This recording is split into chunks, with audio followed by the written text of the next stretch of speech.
सुब्रमण्यम स्वामी की शिकायत पर राहुल गांधी को वजारत दाखिला की जानिब से नोटिस भेजा गया है। इस सिलसिले में न्यूज 18 ने बीजेपी लीडर सुब्रमण्यम स्वामी से बातचीत की।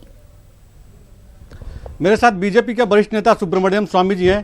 सर, एक बार फिर राहुल गांधी के नागरिकता पर सवाल खड़ा हो गया है और यह सवाल आपकी शिकायत पर खड़ा हुआ है।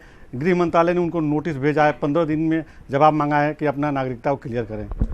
मैंने तो हमारे लोकसभा के अध्यक्षा हैं सुमित्रा महाजन, उसको दिया था। उन्होंने एथिक्स कमेटी को भेज दिया था। उसका अध्यक्ष थे अडवाणी, उन्होंने उस पर कोई कार्रवाई नहीं की।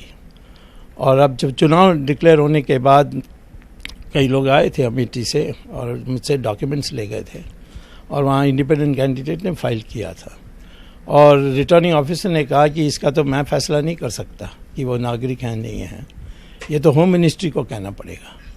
तो फिर मैंने होम मिनिस्ट्री को एक रिमाइंडर भेजा कि मैंने आपको सारे डॉक्यूमेंट्स भेजे थे, आपने अपनी इंक्वायरी पूरा कर दी कि नहीं।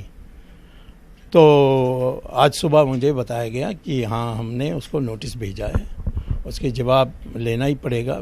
और लेकिन आपकी सारी पॉइंट्स प्राइमा फेसी करेक्ट हैं।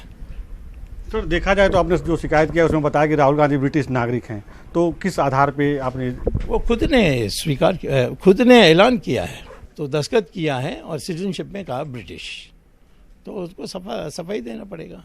सर, देखा जाए तो राहुल गांधी 2 जगह से लोकसभा चुनाव लड़ रहे हैं, तो ऐसे में तो उनके जो नामांकन है दोनों अवैध हैं, उसको दोनों को कभी भी रद्द किया जा सकता है। सुप्रीम कोर्ट ने लगभग 20 साल पहले एक जजमेंट दी है कि उसका नाम भी वो Swami Vel versus the Tamil Nadu, government of Tamil Nadu, ऐसा कुछ है।